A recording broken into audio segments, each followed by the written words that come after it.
Setelah 16 tahun kalau nggak salah saya bekerja di beberapa perusahaan seperti Oracle, Sun Microsystem, ya kan, kemudian di British Telecom. Waktu itu saya melihat bahwa ternyata di dunia digital ini kan banyak sekali masalah yang memang masih belum terselesaikan. Orang teknis harus mau ngerti, ya kan, orang teknis harus mau ngerti sebenarnya objektif bisnisnya apa kita membangun ini, ya kan. Kalau kita nggak ngerti objektif bisnisnya, ya kan, biasanya, ya, karena pada saat kita masuk ke pasar, ya kan, pasti kebutuhan untuk programmer, ya kan, atau tim IT, ya kan, pasti diinginkan oleh perusahaan bahwa dia mengerti tentang hal-hal yang sekarang ada, ya kan, dan dia bisa berkontribusi di dalam perusahaan, ya kan, untuk mengembangkan yang sekarang ini dianggap menjadi suatu teknologi yang bisa membantu perusahaan untuk akselerasi lebih cepat, ya kan.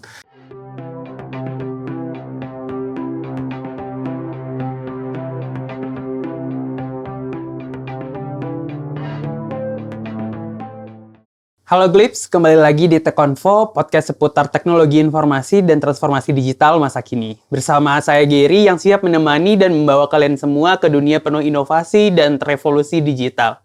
Hari ini kita punya episode yang sangat spesial nih dan seru banget nih Glips. Kita kedatangan tamu yang luar biasa. Seseorang yang memiliki fokus karir di bidang teknologi dan juga merupakan CEO dan founder sebuah perusahaan IT. Nah, kira-kira kalian siap nggak nih untuk mendapatkan atau menggali cerita di balik kesuksesannya, terus juga inovasi terbaru dari sebuah teknologi dan juga masa depan tech yang semakin canggih. So, jangan lupa pasang earphone kalian, siapkan cemilan, dan mari kita mulai percakapan teknologi yang inspiratif di Tech.Convo episode kali ini. Mungkin langsung aja kita perkenalkan speaker kita kali ini, yaitu ada Pak Sony Hastomo, CEO dan founder dari ThreeDolphins.ai.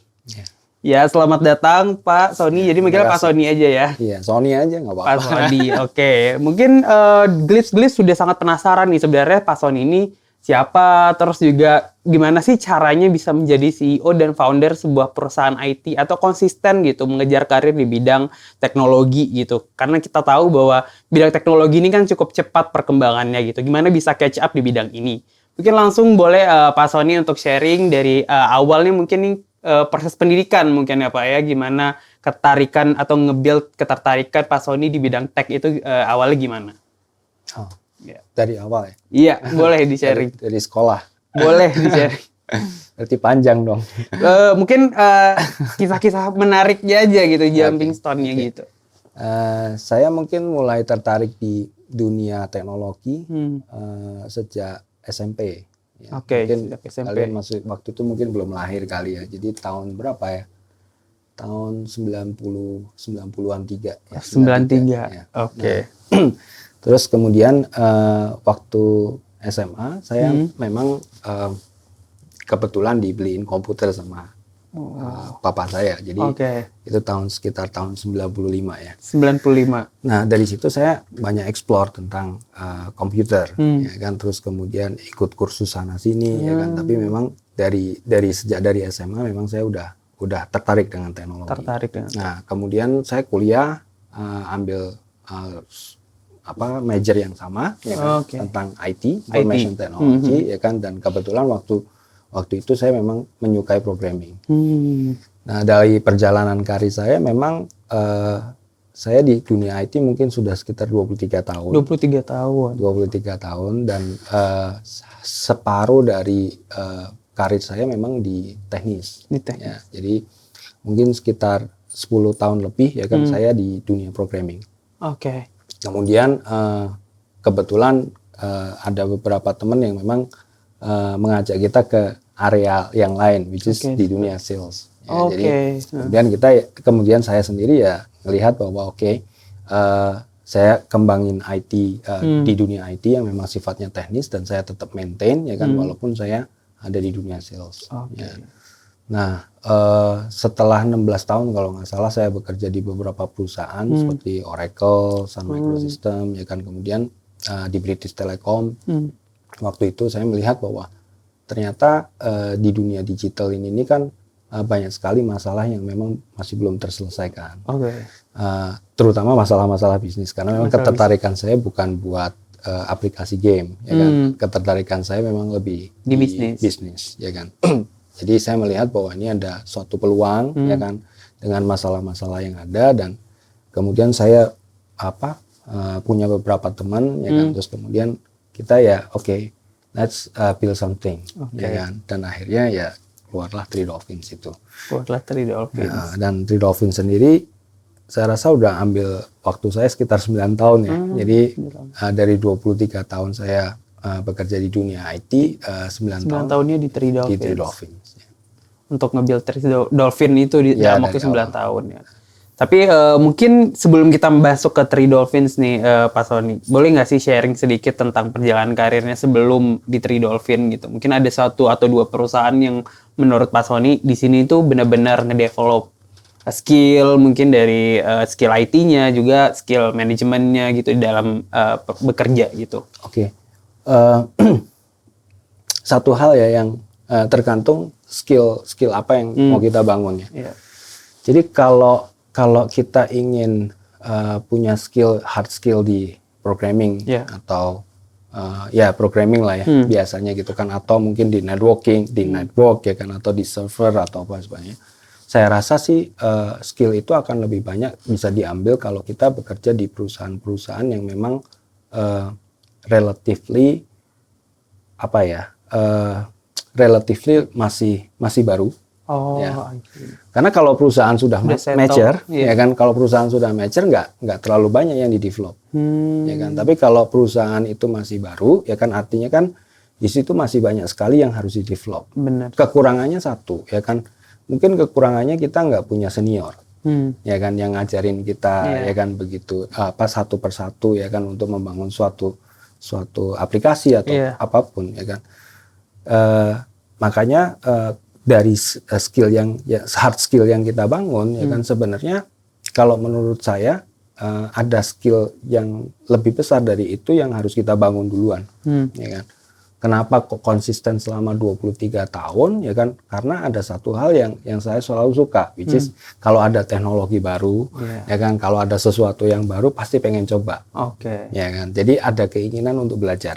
Ya kan? Jadi buat saya yang paling penting skill yang dibangun dulu adalah motivasi skillnya. Ya kan, kalau kita mau belajar kayak misalnya teknologi baru, mau belajar blockchain, ya kan, misalnya begitu, ya kan, ya udah, kita bisa nggak, ya kan, explore secara teknis bagaimana sih sebenarnya melakukan integrasi blockchain, atau gimana caranya membangun token di atas blockchain, misalnya seperti itu. Jadi ada satu keinginan yang terus kita harus belajar, ya kan. Sedangkan hard skill itu tuh bisa dipelajari di mana aja, ya kan.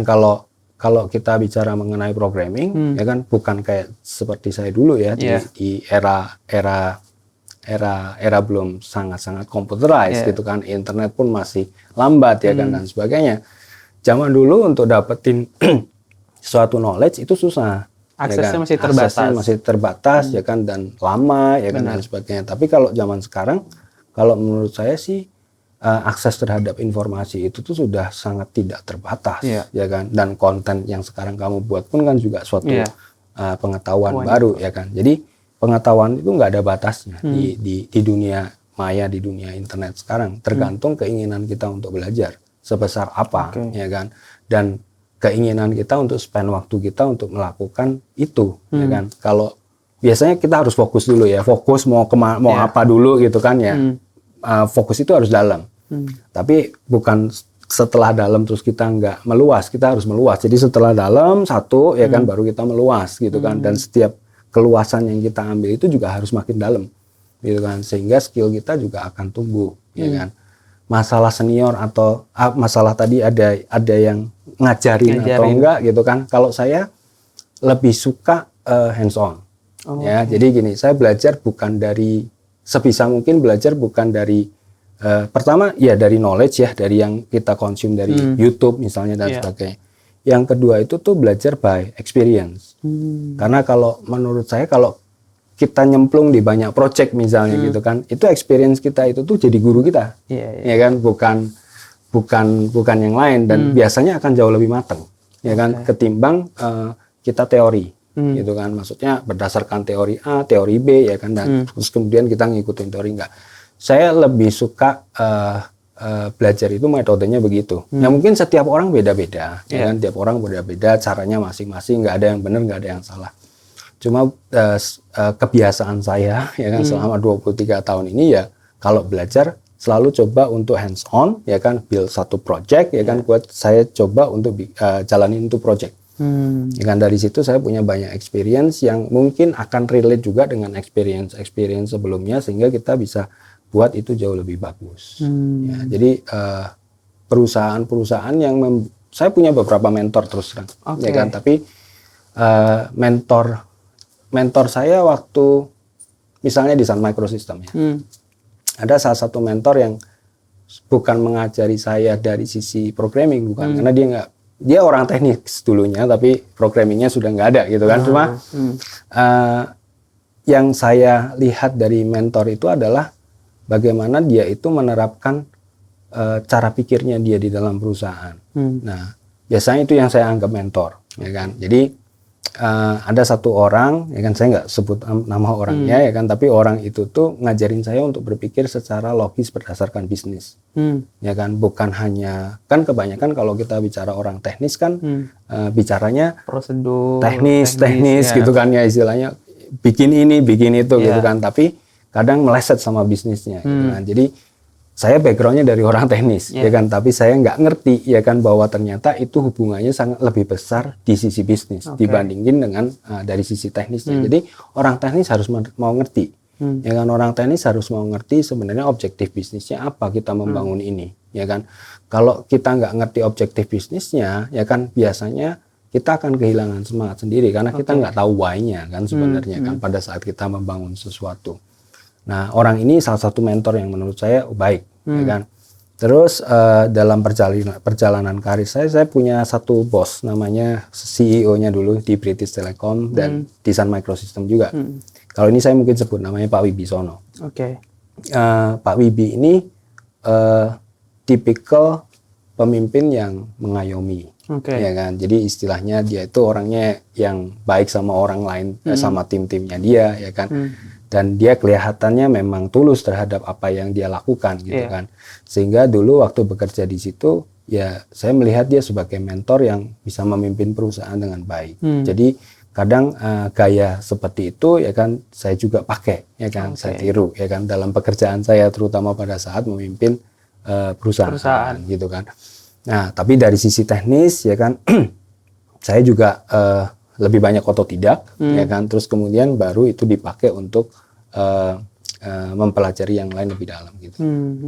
Gitu kira-kira. I see. Jadi ya mengencourage diri untuk belajar gitu ya Pak ya. Di samping tadi terjun ke project-project gitu. Tapi yang menarik juga adalah kan misal kalau kita ke era sekarang gitu, banyak banget orang-orang yang tertarik di dunia tech gitu. Otomatis semakin membuat ya pasar industri ini tuh semakin ketat gitu. Kalau menurut Pak Sony sendiri itu gimana sih caranya bisa orang-orang let's say yang fresh graduate atau orang-orang yang mau berkarir di bidang teknologi itu bisa compete gitu di industri ini gitu?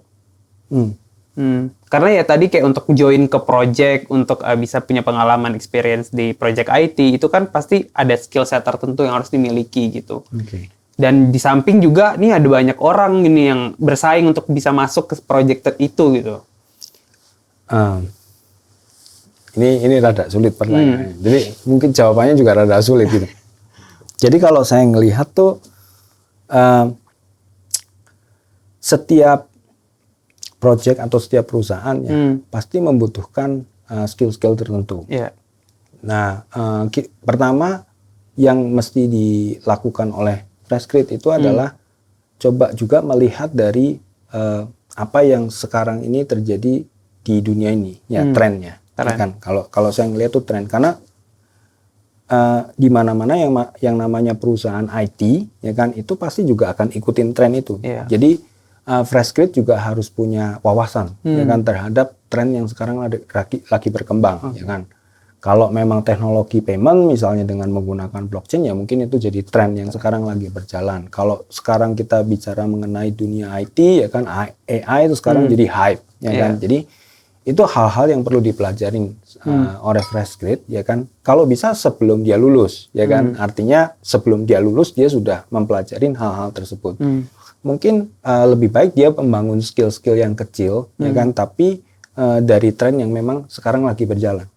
Ya, karena pada saat kita masuk ke pasar, ya kan, pasti kebutuhan untuk programmer, ya kan, atau tim IT, ya kan, pasti diinginkan oleh perusahaan bahwa dia mengerti tentang hal-hal yang sekarang ada, ya kan, dan dia bisa berkontribusi di dalam perusahaan, ya kan, untuk mengembangkan yang sekarang ini dianggap menjadi suatu teknologi yang bisa membantu perusahaan untuk akselerasi lebih cepat, ya kan. Jadi saya ngelihat itu satu, ya, tren harus. Yang kedua, ya kan, yang nggak kalah penting, ya kan, yang nggak kalah penting itu tuh adalah karakternya. Jadi kalau ya kamu boleh sehebat apapun, ya kan, maksudnya kamu punya skill bisa sejago apapun, so what gitu loh, gitu kan. Kalau karakternya nggak bagus, gitu kan. Jadi dia harus menunjukkan kalau memang dia orang yang persisten, ya kan, yang berkomitmen, ya kan, nggak sembarangan orang yang ini, ya, maksudnya dari proses interview pasti akan kelihatan bahwa orang ini ke depan sebenarnya orang yang akan punya komitmen nggak terhadap perusahaan itu, ya kan, atau komitmen terhadap pekerjaan yang akan dia lakukan, ya kan, karena kan banyak yang sekarang sedikit-sedikit nyerah, gitu kan. Kalau sedikit-sedikit nyerah ya susah, gitu kan. Perusahaan pada saat hire orang juga keluar cost, ya kan. Pada saat perusahaan itu mempercayakan kamu untuk melakukan sesuatu di dalam perusahaan itu juga ada cost waktu, ya kan, karena misalnya ada 2 atau 3 orang yang akan kamu pilih, ya kan, tapi kamu cuma pilih salah satu nih, ada 2-3 orang yang interview misalnya, gitu kan, kamu harus pilih salah satu kan. Nah, pilih salah satu ini kan nggak cuma skill aja, ya kan, bahkan kadang perusahaan mengorbankan skillnya, ya kan, lebih baik cari karakternya, ya kan, karena dia percaya waktu yang saya kasih dia 3 bulan misalnya, gitu kan, itu dia akan bisa menyerap lebih banyak ketimbang orang yang skill yang sudah ada, ya kan, tapi karakternya nggak baik, gitu kan. Jadi saya melihat fresh grade harus punya 2 itu, ya kan. Pertama karakter yang baik, ya kan, untuk masuk ke perusahaan supaya dia bisa diterima, ya kan. Yang kedua, ya dia harus punya skill-skill yang memang sekarang menjadi kompetensi di bisnis, ya, yang penting di bisnis, gitu. Ya, kira-kira seperti itu. Tapi kalau balik ke Pak Sony nih, sepenglihatan atau sepengamatan dari Pak Sony sendiri, sumber daya di Indonesia itu atau anak-anak future IT yang mau berkarir di bidang IT itu udah memenuhi hal itu nggak? Atau ada sebenarnya masih jauh gitu dari hal-hal yang udah Pak Sony sebutkan tadi? Saya sih melihatnya begini, ya, bahwa setiap generasi itu pasti ada yang memang bagus, ada yang enggak, gitu kan. Setiap generasi, bukan generasi Z aja atau generasi milenial aja, enggak. Setiap generasi itu tuh pasti, karena mungkin saya udah rada lama, jadi setiap generasi itu pasti kalau kita ngelihat dari seniornya, ya kan, pasti bahasanya sama, ya kan. Coba kita perhatiin ini, pada saat generasi X atau generasi Y, gitu kan, baby boomer bilangnya sama generasi X, generasi Y apa? Ya kan, nggak bekerja keras seperti mereka kan, sama dong, ya kan. Sekarang juga generasi X, generasi Y, ya kan, ngomong juga hal yang sama. Sama generasi yang di bawahnya. Jadi saya rasa itu bukan itu yang penting, ya kan, karena itu manusianya, individunya, gitu kan. Jadi kalau ditanya apakah ada sebagian yang memang mereka bagus, ya kan, dari sisi skill maupun dari sisi karakter, ada sebagian banyak, ya kan, yang juga nggak bagus, gitu. Jadi kalau ditanya siap atau nggak siap, ada sebagian yang siap, ada sebagian yang nggak siap. Kalau ditanya seperti itu, tinggal perusahaan juga pinter-pinternya milih nih, ya kan, mana yang siap, ya kan, mana yang nggak siap, ya pasti akhirnya nggak akan masuk. Ya misalnya kalau kamu kuliah IT misalnya, gitu kan, tapi kamu nggak suka sebenarnya sama IT, kan banyak kan orang yang seperti itu. Kan? Salah jurusan itu. Ya, seperti itu. Nah, kalau kamu nggak suka sama IT, kamu expect kamu kerja di IT nanti pada saat kamu lulus, pasti kerjanya kamu juga nggak akan maksimal. Jadi percuma. Jadi tergantung dari awal kamu harus tahu kamu tuh sukanya apa, ya kan? Karena enak kalau kemarin kan Elon Musk bilang, ya, kalau nanti AI udah berkembang katanya pekerjaan itu sebenarnya adalah pekerjaan yang benar itu adalah pekerjaan hobi katanya dibilang begitu kan. Nah kalau kita punya hobinya memang suka programming ya kan, ya berarti kan memang motivasi kamu di sana. Ya kalau kayak gitu ya berarti kamu udah di dunia yang tepat, di dunia IT kamu suka IT ya kan, ya so be it gitu ya. Dan dia pasti akan jadi orang-orang yang siap. Karena dia belajar dan berlatih sudah dari awal ketimbang dengan yang lainnya gitu. Kira-kira seperti itu ya. Setuju. Tapi terkait hobi ini juga sebenarnya menjadi concern banyak orang yang merasa hobi dia apa gitu. Karena mungkin salah satu penyebabnya adalah banyaknya tadi sih Pak, sumber informasi memang semakin terbuka. Tapi ada beberapa orang yang menganggap semakin bingung gitu sebenarnya apa yang mau dicari itu dari informasi itu sendiri gitu. Jadi kayak mereka lebih bahasanya adalah overwhelming dengan banyaknya informasi yang ada, sumber yang ada. Jadi kayak mereka kesulitan untuk menemukan passionnya, interestnya gitu. Jadi saya percaya begini nih. Ini obrolannya santai nih. Jadi saya percaya bahwa pada saat kita lahir di dunia ini sebenarnya sudah punya misi. Ya, setiap orang saya bilang, setiap orang itu pasti punya misi, ya kan? Dan setiap orang itu tuh sudah dikasih talenta, ya kan? Pada saat lahir gitu kan, ya dia sudah punya talenta, ya kan? Cuma kita tuh sering salah menginterpretasikan antara talenta dengan skill, ya. Kalau talenta itu saya ngomongnya adalah sesuatu yang lebih abstrak di atas itu, ya kan? Jadi misalnya, ya kan, kalau rata-rata, ya kan, orang yang suka di IT atau di programming, ya kan, itu rata-rata adalah orang yang analytical, ya kan. Kalau di dunia marketing mungkin rata-rata adalah orang yang kreatif. Nah, saya membahasakan talenta itu tuh adalah itu, ya. Jadi kreativitas itu adalah talenta, analytical itu adalah suatu talenta, ya kan.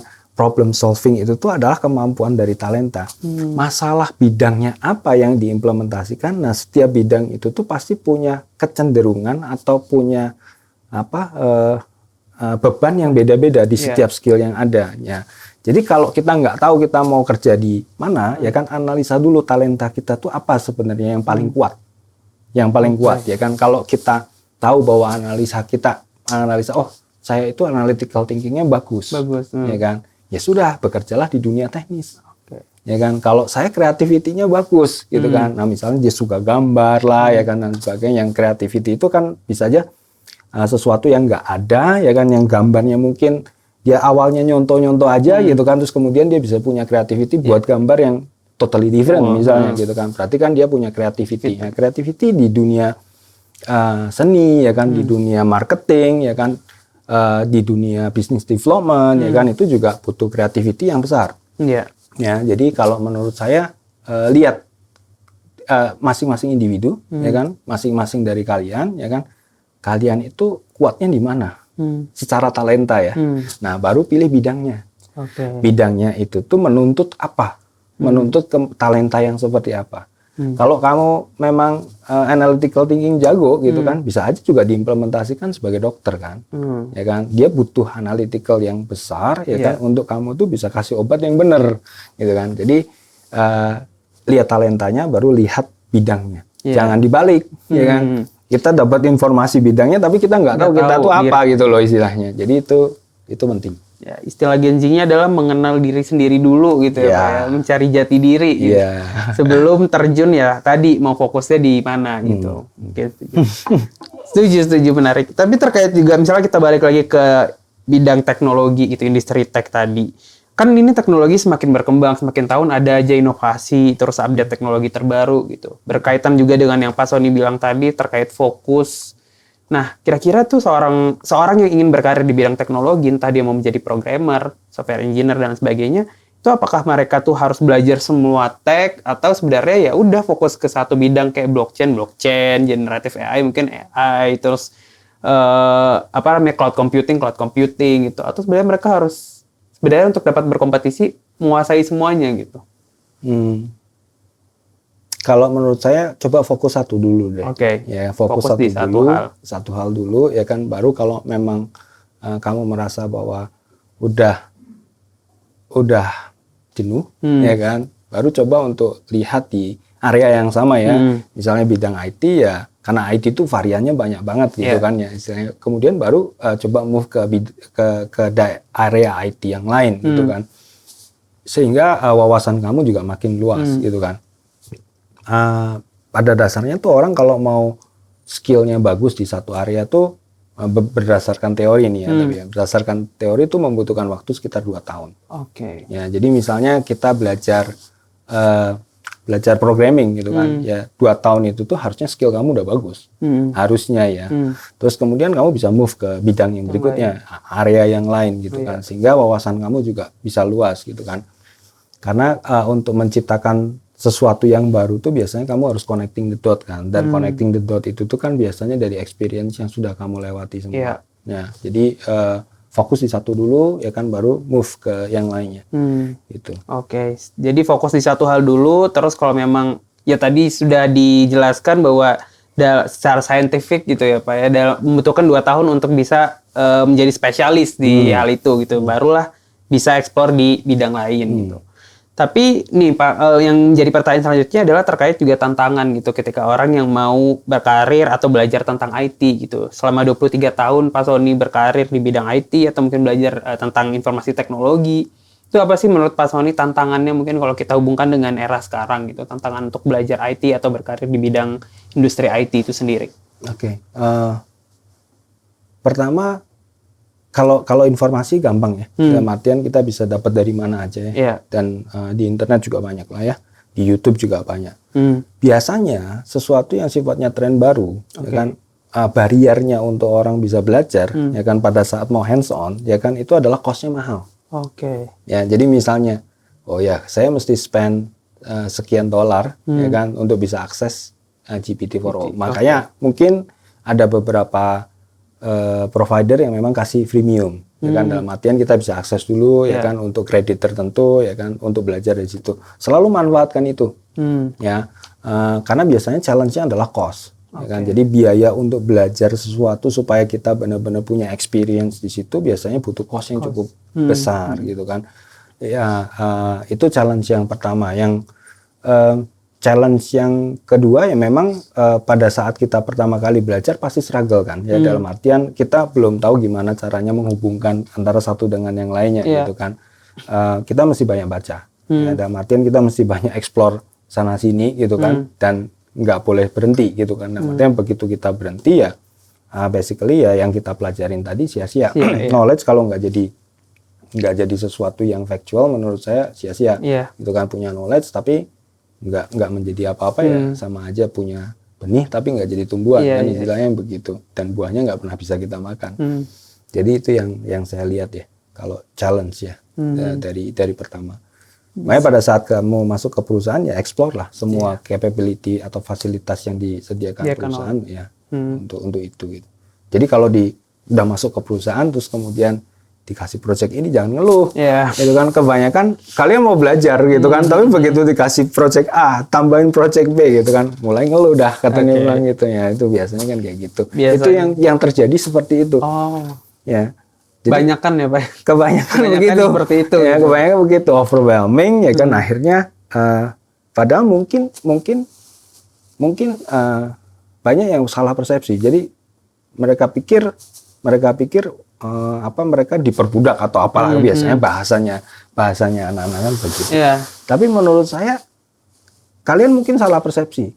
Justru kalian tuh lagi dibangun dengan baik. Gitu loh. Pada saat kita justru orang-orang yang dipakai itu adalah orang-orang yang banyak kerjaannya. Gitu. Orang-orang yang nggak dipakai itu mungkin kepalanya udah malas ngasih dia kerjaan gitu kan istilahnya. Jadi seneng lah kalau kamu punya banyak kerjaan gitu loh. Kalau kamu nggak punya banyak kerjaan, menurut saya justru itu akan jadi masalah buat kamu sendiri. Gitu. Dipertanyakan gitu ya jadinya.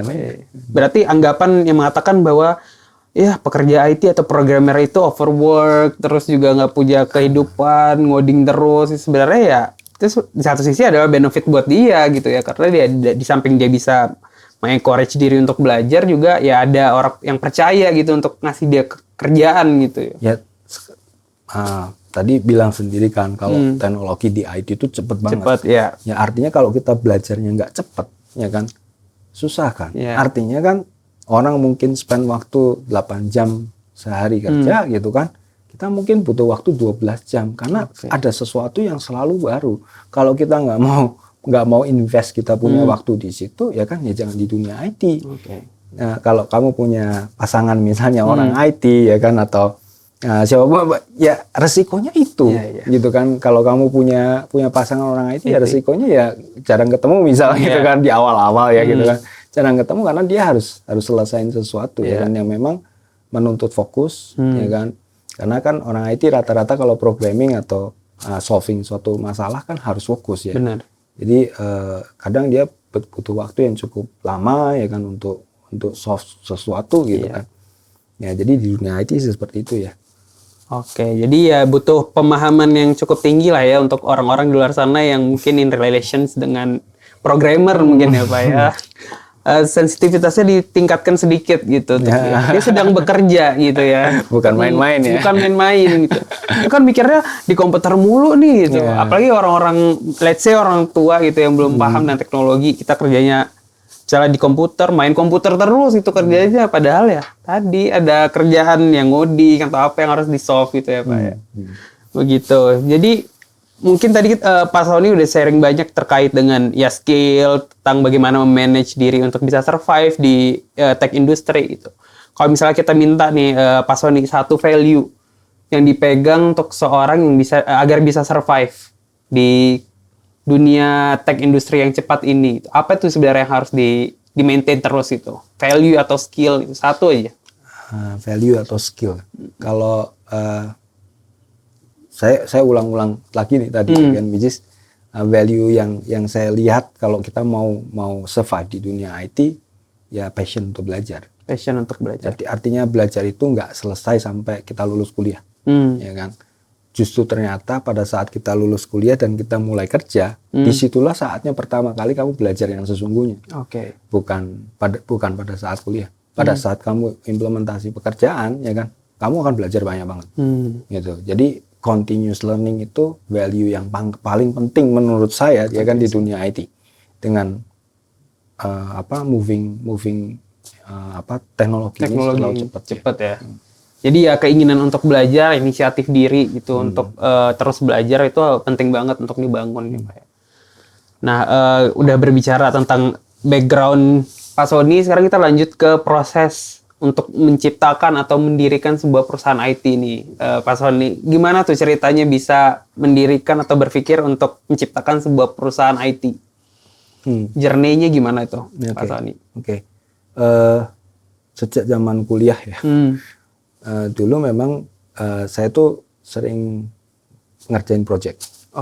Ya, jadi istilahnya doing inside business. Ya kan? Cuma memang pada saat saya lulus kuliah, kemudian saya diajak untuk bangun bisnis, ya kan? Tapi akhirnya nggak jadi karena keinginan saya untuk belajar di perusahaan-perusahaan besar jauh lebih besar daripada membuat bisnis saat itu. Kemudian berjalannya karir, ya kan, saya jadi ingat lagi, ya kan, bahwa saya pengen bikin sesuatu. Biasanya kalau orang IT pasti punya keinginan begini. Orang IT itu punya longing, punya kerinduan biasanya begini. Apalagi kalau dia orang teknis ya. Saya tuh pengen punya produk sendiri. Nah, itu biasanya rata-rata orang IT, ya kan. Saya pengen bikin produk sendiri.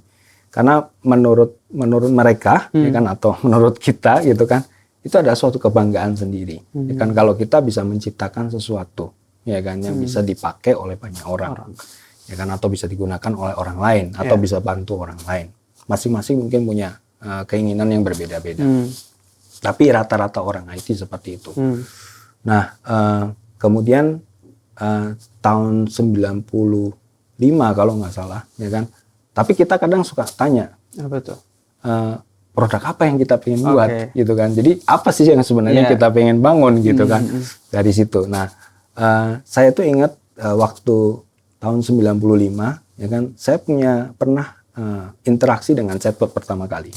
Ya tahun 95. Ya kan? Chatbot tuh Pak? Iya. Jadi chatbot itu udah ada sejak lama, ya kan, sejak lama. Cuma mungkin pertama kali saya interaksi tahun 95, ya kan, dengan produk chatbot yang namanya Eliza. Ya kan. Itu produknya masih pakai DOS-Prompt gitu, ya kan. Jadi kita mesti jalanin komennya, terus kemudian interaksi dengan chatbot, dia bisa tanya jawab gitu, ya kan. Terus kemudian tahun 2012 kalau nggak salah, itu mulai berkembang yang namanya big data. Big data. Ya kan? Dan big data itu salah satu komponen yang menurut saya paling penting di dalamnya, karena rata-rata kayak data warehouse gitulah ya, tapi sebenarnya ada komponen-komponen yang rada berbeda. Itu saya tertarik dengan machine learning. Machine learning. Jadi coba untuk eksperimental, ya kan, otodidak lagi, ya kan, lihat dari YouTube, ya kan, dan sebagainya gitu kan, doing code, ya kan, dari situ dengan pengalaman coding sebelumnya lah, ya, dikombinasikan, ya kan. Saya melihat ada sesuatu yang, kayaknya ini idenya, ya kan. Jadi kayaknya tahun 2012 waktu itu belum banyak orang ngomongin machine learning, ya kan.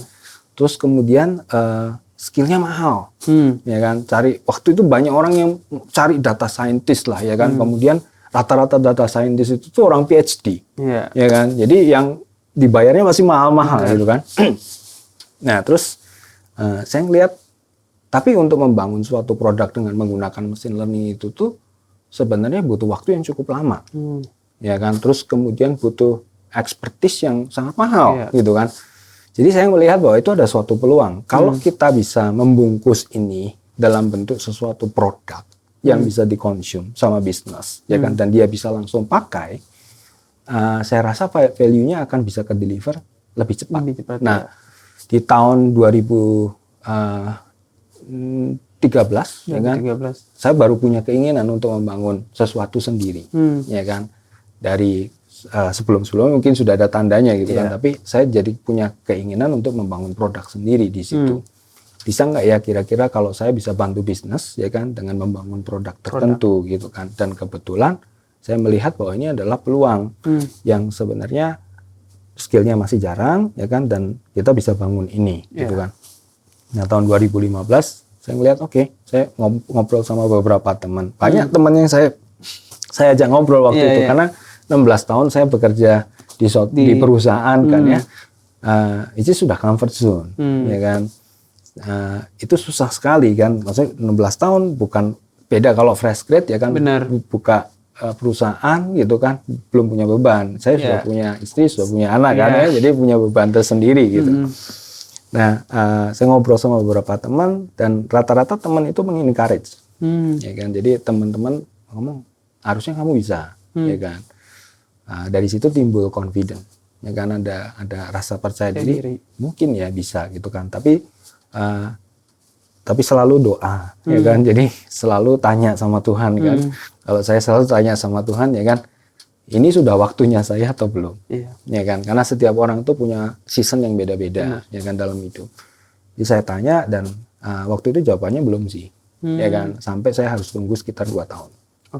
Ya, setelah 2 tahun, ya kan, tanda itu muncul, ya kan. Jadi akhirnya ini saatnya, waktunya, gitu kan. Ternyata 2 tahun itu saya ya belajar terus, gitu kan. Terus setelah itu saya bilang sama teman saya, ya kan, saya udah siap, ya kan. Jadi it's time to build this product, gitu kan. Dan teman saya akhirnya kita nggak bisa sendiri deh. Pada saat kita membangun sesuatu tuh nggak bisa sendiri, gitu kan. Jadi kita butuh penasehat, teman, ya kan, yang partner, ya kan, yang benar-benar mau punya komitmen sama-sama, ya kan, untuk membangun ini. Karena pada saat membangun suatu perusahaan itu bukan gampang, ya kan. Kamu nggak digaji sama orang lagi nih, ya kan. Jadi kamu harus cari makan sendiri, ya. Kalau kamu punya pertama kali begitu kedua kamu udah mulai punya karyawan nih, tanggung jawab kamu makin besar, ya kan. Nanti kalau perusahaan tidak menghasilkan apa-apa, ya kan, yang kasih makan gaji karyawannya siapa, ya kan. Jadi semakin besar tantangannya di dalam, gitu kan. Jadi kamu harus siap dari awal. Dan akhirnya kita bangun perusahaannya dan kita mulai dari waktu itu 1 orang, ya 1 orang karyawan, gitu kan. Dan orangnya masih ada sampai sekarang. Kemudian tumbuh sampai jadi 5 orang dan waktu itu kerjanya nggak ada kantor. Jadi kita kerja ya ketemuan, gitu kan. Terus kemudian ya udah coding bareng di situ, ya. Sambil berjalannya waktu, akhirnya kadang berjalannya waktu tuh kita nggak boleh nyerah, ya, dalam artian di tengah-tengah jalan itu tuh Tuhan bisa berbuat sesuatu lah, ya kan. Akhirnya Tuhan buka jalan, ya kan. Dan akhirnya kita itu dapat investasi, ya kan. Dapat investasi dari partner yang lain nih sebenarnya gitu kan. Terus kemudian kita dapat investasi untuk kita mulai punya kantor, ya kan. Jadi kita mulai operasi kantor sendiri gitu kan. Dari 5 orang itu tumbuh jadi 13 orang.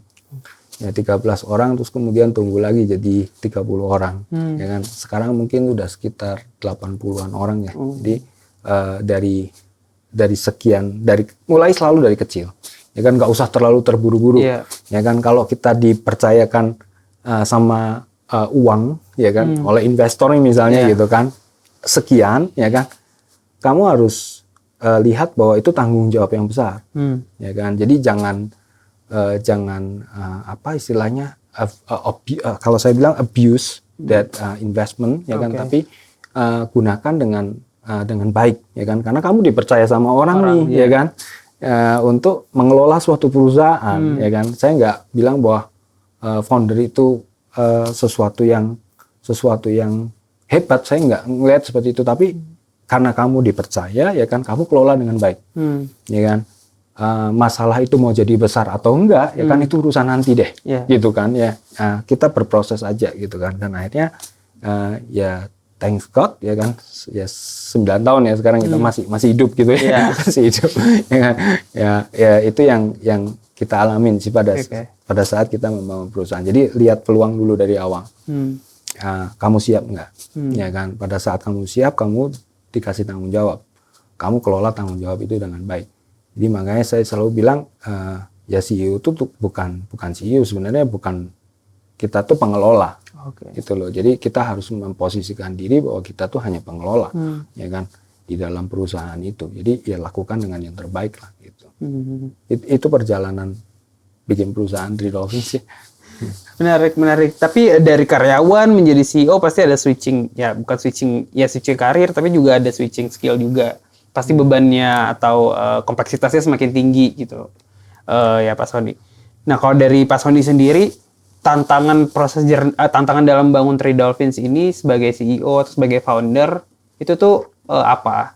Karena misalnya kalau kita lihat sekarang kan ada budaya startup yang cenderung kayak orang-orang tuh ada ide bangun startup, ada ide bangun startup itu. Yuk kumpul-kumpul bangun startup gitu. Itu melihat itu dan melihat proses Pak Sony dulu membangun Three Dolphins itu, kira-kira gimana itu melihat budaya yang kayak gitu sebenarnya? Jadi kita nih tergantung ya, masing-masing orang bangun perusahaan tujuannya untuk apa, gitu kan.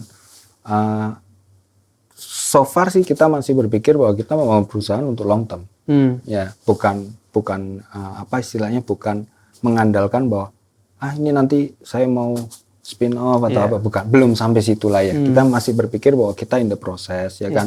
Walaupun prosesnya udah sangat lama, 9 tahun, ya kan, tujuan kita apa, ya kan. Jadi kalau kita mau bangun perusahaan yang sifatnya long term, ya kan, kita tuh as a founder, ya kan, kita mesti mengimplementasikan value-nya kita dan motivasinya kita dan passion-nya kita, entusias kita, ya kan, ke tim kita.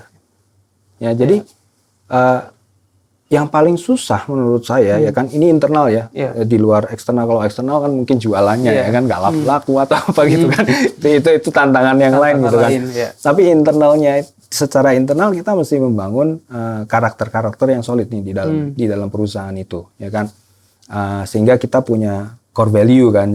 Biasanya perusahaan itu coba untuk membangun budaya yang baik di dalam perusahaan itu, dan kadang itu struggle, ya kan, kadang hidup, kadang mati, ya kan, hal-hal seperti itu sering terjadi. Itu hal yang menurut saya tantangan yang paling sulit, ya kan, gimana supaya tim-tim kita itu tuh punya etos yang bagus kalau kerja, ya kan, karena mungkin pada saat tim kita pertama kali kita start misalnya gitu kan, setahun 2 tahun pertama, ya kan, wah konsistennya bagus, komitmennya bagus, semangatnya masih kuat gitu kan.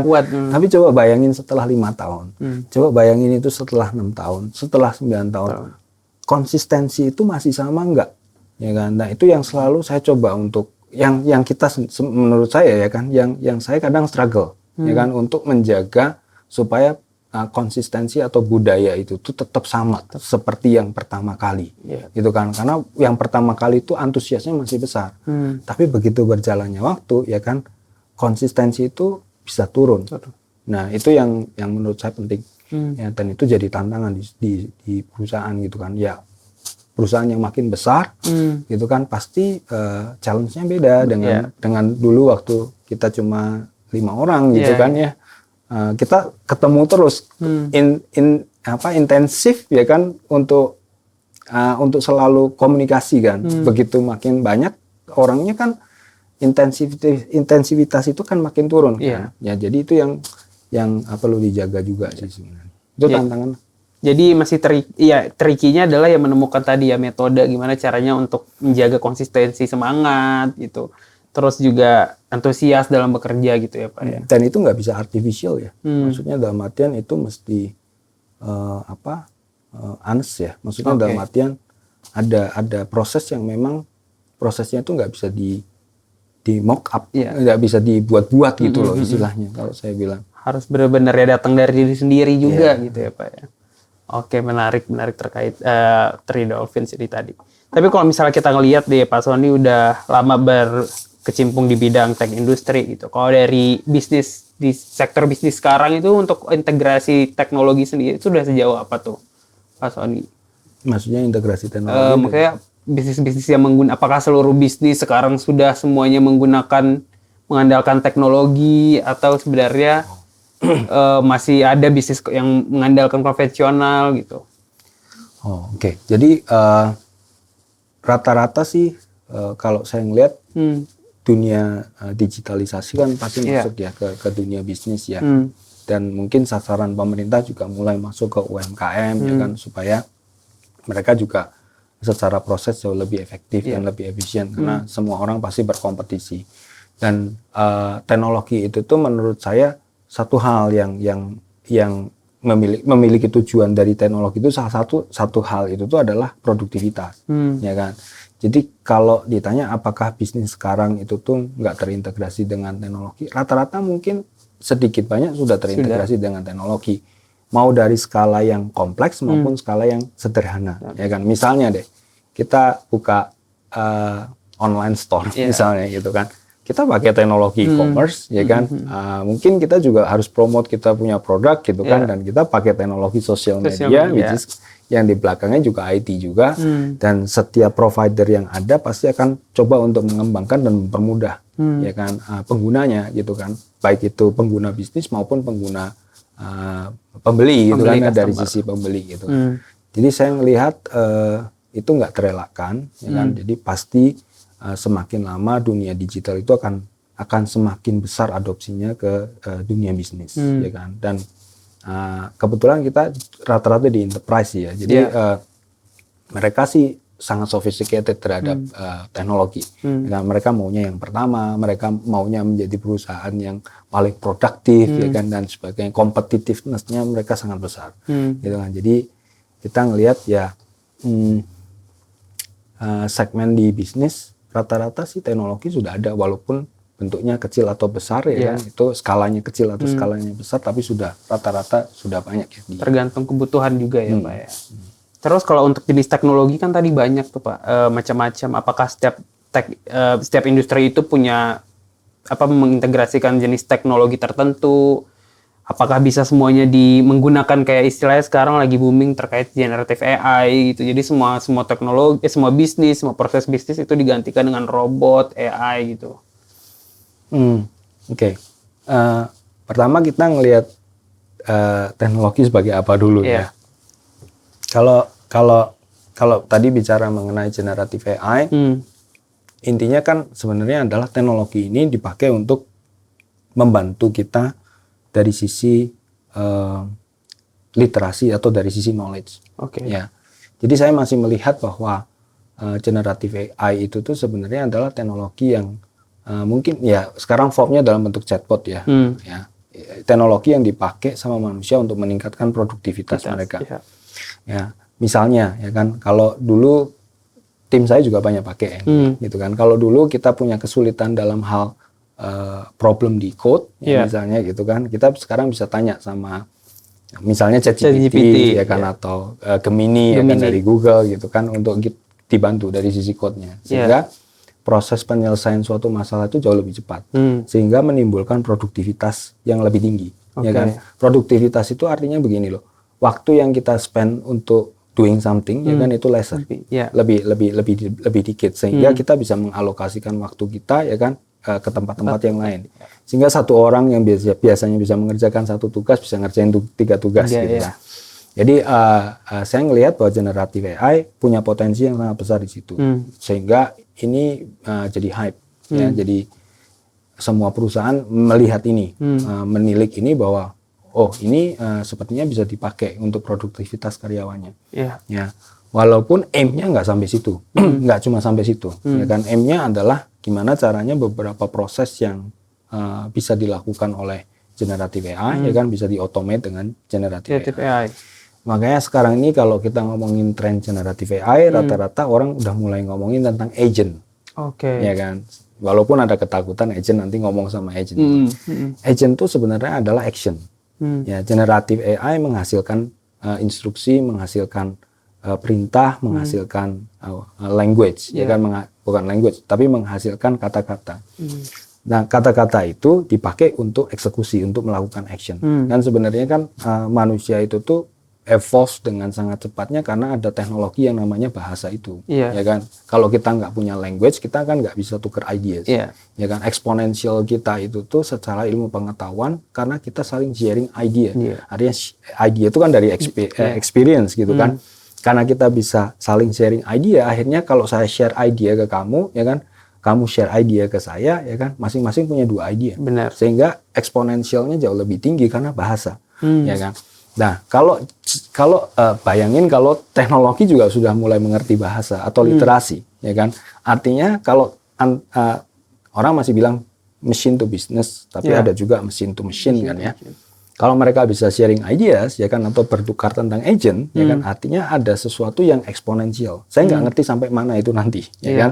Tapi ada sesuatu yang eksponensial, ya kan, yang rasanya, ya kan, itu akan solve banyak masalah, ya kan. Kalau kita optimis terhadap teknologi itu. Nah, jadi walaupun sekarang evolusi yang sekarang menurut saya masih ada beberapa hal yang terbatas. Ya, saya tidak bilang bahwa generative AI bisa nggak ngantiin tadi pekerjaan manusia gitu kan. Untuk saat ini sih rasa-rasanya masih belum 100% ya. Sebagian ya mungkin kena impact ya kan, tapi sebagian justru meningkatkan produktivitas ya kan.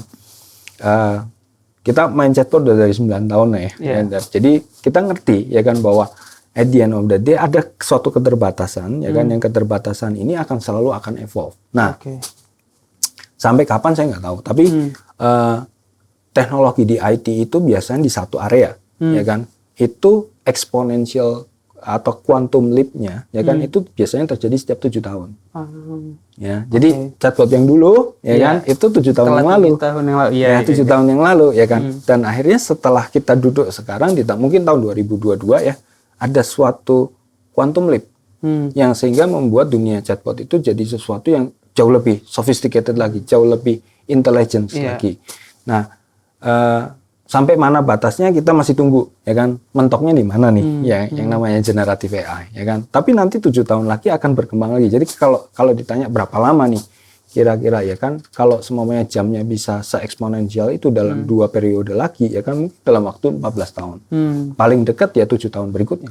Berarti kan. Ya, jadi kalau ditanya ya 2030 ya kan, akan ada lompatan baru yang mungkin generative AI tidak hanya sebagai advisor lagi, ya kan, tapi move ke bagian kedua. Jadi chatbot itu tuh biasanya kalau ada satu teknologi itu pertama dipakai fungsinya generative AI itu sebagai advisor, ya kan, artinya kita tanya, ya kan, dia yang kasih advice, ya kan, supaya kita bisa refine kita punya ideas, ya kan, supaya apa yang kita tanyakan itu tuh jadi lebih komprehensif, ya kan. Yang kedua itu adalah augmented, ya kan, artinya bahwa generatif ya kan, doing action ya kan, melakukan suatu tindakan ya kan, tapi atas approval kita. Ya kan, itu versi 2 itu ya kan. Versi 3 ya kan, evolusinya biasanya untuk implementasi generatif. automatic, ya kan, benar-benar autonomous, ya kan, dia bisa berjalan sendiri. Tapi mungkin ada satu periode misalnya 3 bulan sekali di review, ya kan, dalam artian hasil tindakan dia, ya kan, sesuai dengan objektif kita atau enggak, ya. Jadi itu evolusi yang akan terjadi di implementasi generatif AI biasanya kalau di bisnis gitu kan. Pertama sebagai advisor, kedua augmented, ya kan, yang ketiga yang autonomous. Tapi dengan 3 months sekali, ya kan, untuk review, dengan bahwa tindakan-tindakan itu sesuai atau enggak. Gitu. Jadi siklusnya akan selalu seperti itu. Gitu. Tapi kita sebenarnya, tapi untuk berada di otomasi itu sudah sebenarnya kita saat ini, Pak. Sudah ada sebagian. Sudah ada sebagian. Jadi orang mulai otomasi itu tuh yang tadi saya bilang itu sebenarnya adalah agent. Oke. Jadi untuk melakukan suatu tindakan generatif AI itu butuh agent. Yeah. Ya, agent itu programming code, ya kan, yang di dalamnya adalah isinya code, ya kan, untuk melakukan sesuatu. Ya kan, kalau kita mau bikin misalnya kita mau kirim email, ya kan, kita sebenarnya bisa bikin programming, ya kan, untuk kirim email, ya kan. Nah, generatif AI itu memanfaatkan itu. Jadi artinya kita membangun suatu code yang kita label itu sebagai agent untuk mengirimkan email, ya kan. Generatif AI, ya kan, bertugas adalah menganalisa input atau informasi yang kita kasih, ya kan, terus kemudian dia melakukan tindakan. Nah, tindakannya itu agentnya bisa banyak, bisa macam-macam kan. Salah satu agentnya misalnya adalah mengirimkan email. Jadi kalau tindakannya akhirnya dia tahu, oh ini saya harus kirim email nih, ya kan, dari informasi yang saya temukan misalnya gitu kan. Dia akan eksekusi agent itu. Jadi kan ada sedikit autonomous proses, ya kan, yang sebenarnya diimplementasi di dalam generatif AI. Kalau kamu lihat ChatGPT yang sekarang, GPT-4o misalnya, gitu kan. Kalau kamu typing something, terus kemudian dia itu kan suka searching web tuh, nyari sendiri gitu kan. Nah itu kan agent namanya, karena dia nggak tahu, dia cari dari web. Oke. Gitu. Nah itu kan level of specific level of autonomous ya. Gitu. Jadi ada agent tadi itu juga ya. Nah, tapi kalau untuk bisa sampai ke tahap otomasi tadi, di proses bisnis pun sudah banyak yang menggunakan otomasi gitu ya Pak. Yang beredar ya narasi-narasi banyak yang kita tahu adalah terkait ancaman sebenarnya dengan teknologi, yang merasa bahwa teknologi ini berpotensi untuk menggantikan eksistensi manusia gitu. Karena saking cerdasnya atau bahkan bisa bertingkah, berpikir seperti manusia. Kalau dari Pak Sony sendiri melihat narasi seperti itu seperti gimana menurut Pak Sony? Ya, kita mesti lihat dari perspektif apa dulu nih. Misalnya dalam artian memang teknologi harus regulate ya, maksudnya harus ada regulasinya ya kan, karena kan teknologi itu jatuhnya ke tangannya siapa, ya kan. Kalau jatuhnya ke tangannya bad actor, ya kan, ya pasti akan digunakan sesuatu yang jahat, ya kan. Tapi kalau itu datang ke tangan yang ke good actor, ya kan, artinya dia akan digunakan untuk sesuatu yang baik, ya kan. Artinya bukan masalah teknologinya nih, ya kan, masalahnya adalah actor yang akan menggunakan itu. Sehingga kenapa kok biasanya manusia itu berusaha untuk membuat kerangka regulasi, ya kan, atau kerangka acuan, ya kan, bagaimana kita itu harus menggunakan teknologi itu, ya kan, batasan-batasan apa yang boleh dan batasan-batasan apa yang tidak, ya kan. Nah, itu kan jadi perdebatan, tapi biasanya regulasi itu terlambat, ya kan. Jadi teknologinya jalan dulu, ya kan, terus kemudian kita baru membangun hukumnya, ya kan. Hukum itu kan biasanya konsensus ya, semua orang ya kan agree, ya kan, untuk apa? Sebenarnya ujungnya adalah untuk melindungi diri kita sendiri, melindungi manusia kan sebenarnya kan. Jadi bukan sesuatu yang jelek. Itu akan evolve dan biasanya akan seperti itu, dan biasanya selalu akan berjalan seperti itu. Misalnya deh, tadi kalau kita ngomongin generatif AI, kita ngomongin blockchain misalnya, gitu kan. Blockchain jalan duluan. Regulasinya baru ngikutin kan, ya kan, sampai itu jadi sempurna, ya kan, dan harapannya kan tidak menyakiti orang lain, ya kan, dan sebagainya. Jadi saya melihat bahwa in some case generatif AI itu udah ada beberapa konsorsium, ya kan, yang memang mereka meregulate itu. Jadi kalau kita pakai generative AI, ya kan, harus ada protection untuk safeguard, misalnya nggak boleh ada sesuatu yang konten dangerous content, misalnya, gitu kan. Jadi itu udah diprotect. Jadi orang yang pakai teknologi LLM itu tuh juga harus memperhatikan, ya kan. Oh, sudah ada safeguardnya belum? Ya kan. Kamu teknologi yang kamu pakai itu safeguardnya apa aja? Ya kan. Misalnya adalah toxicity, ya kan, ethical things, ya kan. Itu bisa diprotect sebenarnya. Gitu. Jadi ya dengan adanya regulasi ini, ya termasuk dengan proses research teknologi juga by the time akan ada batasan gitu. Ya let's say kalau kita ngomong ada etika gitu ya Pak ya, untuk menentukan sampai tahap mana teknologi itu bisa diimplementasi atau digunakan. Iya, cuma kan kalau tadi dibilang misalnya akan menggantikan pekerjaan, setiap kali ada solusi baru tuh selalu akan ada masalah baru. Selalu ingat itu. Jadi makanya kenapa nggak pernah heran gitu kan, kalau ada solusi, ya kan, ada masalah baru tuh ada pekerjaan baru sebenarnya. Jadi karena kan selalu seperti itu ya. Siklusnya seperti itu. Jadi ya kita mesti as a human being ya kita harus terus belajar, ya kan, supaya kita survive, ya kan. Sehingga kita bisa switching pekerjaan kita kan, maksudnya nggak terus kemudian ikut arus ya. Ya setuju. Ya kita melihat teknologi ini sebenarnya sebagai ada advantage buat kita untuk untuk improve gitu ya di dunia pekerjaan terutama. Lalu kalau untuk di Three Dolphins sendiri nih apa nih Pak sebenarnya fokusnya, missionnya apa gitu Three Dolphins, teknologi yang dikembangkan? Dari awal kita bikin perusahaan kan sebenarnya tadi ya bahwa kita pengen punya produk yang bisa bantu bisnis, ya kan, karena ya kita punya spesialisasi rata-rata dari dunia enterprise ya. Jadi misi kita tetap sama, ya kan. Misi kita adalah bikin Three Dolphins itu semaksimal mungkin membantu bisnis dan customernya mereka. Ya, apapun yang kita implement di dalamnya, ya kan, make sure bahwa tujuan yang kita mau itu tuh terjadi. Ya, makanya pada saat pertama kali Three Dolphins itu dibuat, kita tuh punya misi sebenarnya helping business to achieve their customer experience best gitu kan. Sebenarnya itu. Ya di dalam prosesnya pasti ada challenge, ya kan, ada sesuatu yang terus harus evolve, ya kan. Dan inovasinya harus terus dijaga supaya jalan. Generative AI salah satunya, ya kan. Kalau kita bicara helping business, ya kan, kalau kita bisa bikin bisnis itu jauh lebih produktif, ya kan, berarti kan Three Dolphins can help them, ya kan.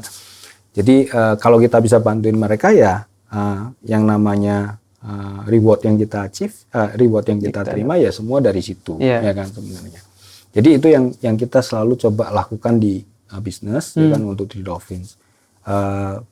Kita ya tadi kalau kita bicara Three Dolphins ada 4 hal lah ya utamanya. Ada sales management, ya kan, ada customer service, ya kan, omnichannel, digital omnichannel, ya kan, terus kemudian ada chatbot dan ada marketing. Managementnya. Jadi ada 4 produk bisa dibilang itu ya Pak? Tapi satu platform ya. Satu platform. Kalau untuk prospeknya mungkin ke depan ada yang ingin inovasi yang dikembangkan atau mungkin ada hal-hal baru yang ingin dikembangkan Three Dolphins sendiri nggak? Jadi kita tahun ini mungkin semester ini banyak fokus di 2 hal. Yang pertama adalah mengenai WhatsApp experience, ya kan, which is kita ada development di sana, ya kan, supaya kita bisa mengembangkan proses advertising sampai ke click to WhatsApp yang terintegrasi, menyeluruh, ya. Jadi proses advertisingnya kan rata-rata orang kalau advertising produk ya. Ya, jadi proses produk buildernya ada di Three Dolphins, ya kan, terus kemudian proses publishingnya ada di Three Dolphins, ke Instagram atau ke Facebook, ya kan, dan kembali lagi pada saat orang order barang itu atau order produk itu masuk ke WhatsApp yang terintegrasi dengan Three Dolphins, ya kan. Jadi kita melihat itu satu ekosistem, ya kan, terus kemudian analitik yang perlu dibangun di dalamnya, ya kan. Jadi gimana kita memeasure bahwa advertising yang kita publish, ya kan, itu memang menghasilkan revenue buat perusahaan, seberapa efektif, ya kan. Jadi itu yang satu area yang kita coba kembangkan di marketing management tools, ya kan. Yang kedua chatbot, ya kan, chatbot. Ya generative AI, ya kan. Kita explore banyak use case di sana, ya kan. Kalau di bank mungkin ada use case compliance, ada use case portfolio advisor, ya kan, ada use case finance management, ya kan. Itu kita explore, ya kan, supaya kita bisa membangun satu RAG framework, ya kan, yang solid, ya kan, yang mempermudah business user. Jadi kalau dia ada dataset yang butuh diintegrasikan dengan LLM, ya kan, mereka kan jauh lebih mudah, ya kan. Itu yang akan mungkin jadi pembeda, ya kan, istilahnya, untuk mereka jauh lebih gampang, ya kan, enable generative AI, ya kan, tanpa harus hire talent yang baru lah gitu kan istilahnya, karena it takes time sebenarnya untuk membangun itu. Dan itu sebenarnya bisa dikerjakan tadi oleh teknologi, gitu, generative AI itself gitu ya Pak.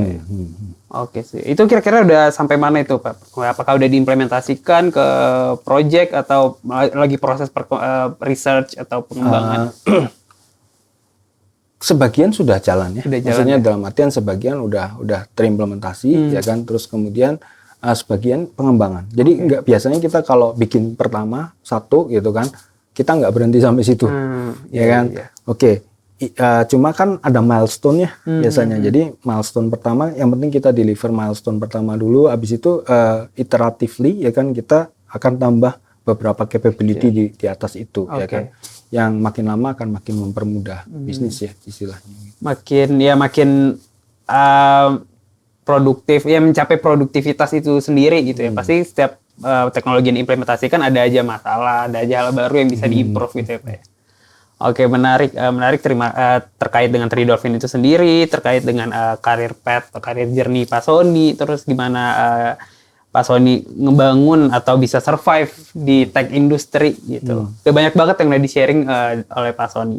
Mungkin sesi diskusinya kita selesai sampai di situ. Kita masuk ke segmen berikutnya, itu ada fact checks namanya Pak.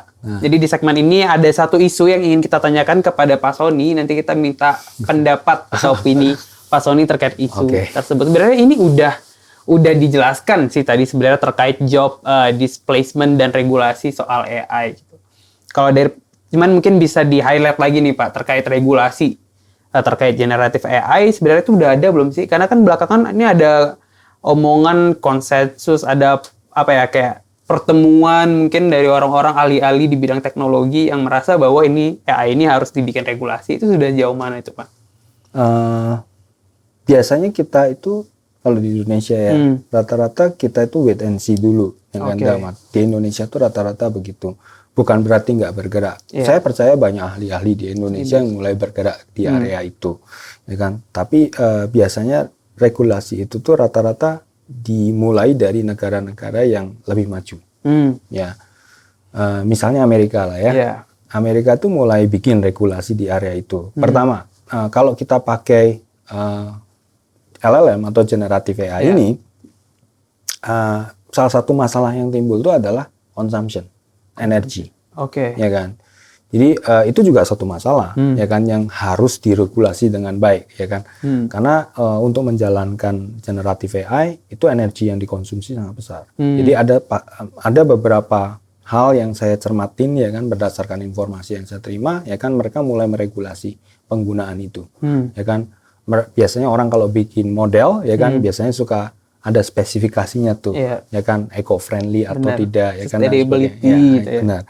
Jadi artinya sudah ada sebagian yang mulai diimplementasikan regulasi itu di negara-negara yang udah maju, ya kan.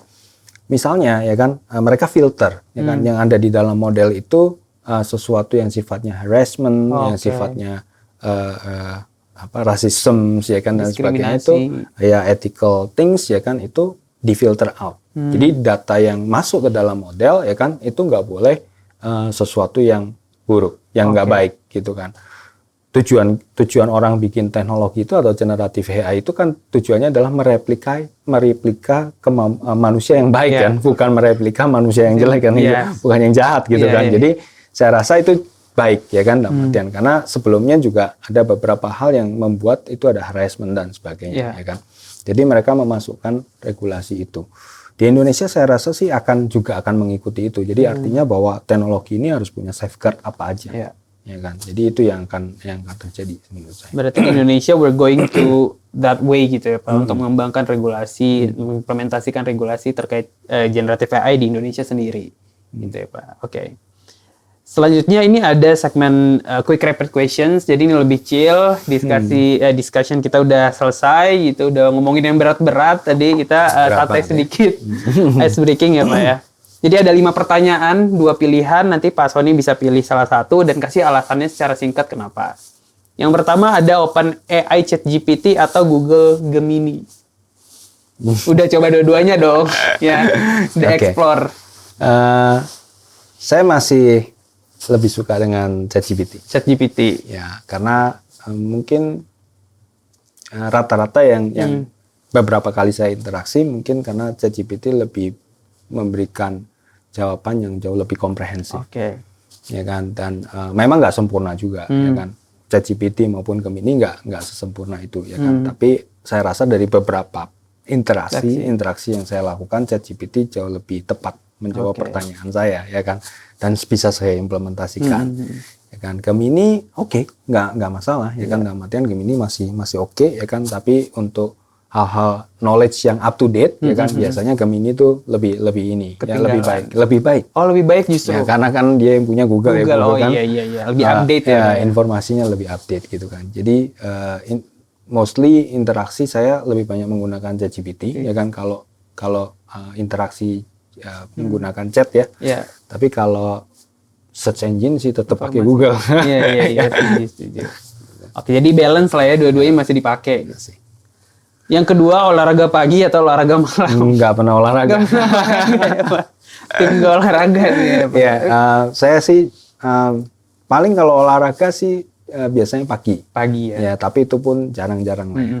Jadi mungkin during weekend gitu kan. Jadi pagi sih, nggak malam. Masih sempat lah ya buat olahraga walaupun weekend. Walaupun jarang. Harus Walaupun jarang. Jarang. Yang ketiga, mengembangkan produk baru atau meningkatkan yang sudah ada. Saya lebih suka meningkatkan yang sudah ada. Sudah ada, lebih pasti gitu ya, ditambah feature-nya. Ya, biasanya tuh, karena saya ngelihatnya begini, kalau saya rubah-rubah terus fokus saya, ya kan, maka nggak ada satupun yang besar yang saya bisa achieve, ya kan. Jadi saya lebih suka mengembangkan yang sudah ada, ya kan. Tapi memperluas kemampuannya, ya kan, memperluas fungsinya, ya kan. Jadi karena kita juga udah bangun kan mulai dari awal gitu kan, nggak mungkin kan saya tinggalin begitu aja, ya kan. Jadi saya lebih suka untuk kalau mengembangkan produk baru, saya biasanya lebih eksperimental aja, ya kan. Kalau saya lihat dalam jangka waktu setahun misalnya, ternyata kompetisinya nggak terlalu ya kan, terus kemudian susah untuk dipasarkan, ya kan, ya sudah berhenti. Penting sudah ada, tetap terus naik. Ya, yang sudah ada, ya biasanya orang kan gitu ya, membangun sesuatu tuh dari yang kalau sesuatu yang baik, ya kan, kalau kita kembangin akan lebih mudah, lebih mudah. Tapi sesuatu yang sebelumnya kita nggak menguasai, gitu kan, kita mau kembangin di situ. Challenge-nya besar, tenaganya lebih besar, ya kan, untuk membuat itu. Effortnya lebih banyak juga. Oke. Yang keempat, lebih suka brainstorming dengan tim atau memilih untuk waktu sendirian untuk berpikir? Oke. Saya biasanya suka begini. Saya lebih suka pertama berpikir dulu sendiri. Ya. Untuk mendapatkan instruksi yang pas buat tim. Ya, saya susah kalau seumpamanya datang terus kemudian saya datang dengan sesuatu yang abstrak, tolong bikin ini, ya kan, tim saya bingung, ya kan, hasilnya juga ternyata nggak sesuai dengan apa yang kita mau. Jadi biasanya saya lebih suka berpikir dulu sendiri, ya kan, kerangkanya apa yang mau saya buat, ya kan, baru saya explore ke tim, ngomong sama tim, ya kan, this is what we want to build. Gitu. Jadi lebih efektif juga ya Pak ya? Lebih efektif, jadi eksekusinya jauh lebih cepat. Yang terakhir, bekerja dengan millennials atau generasi Z?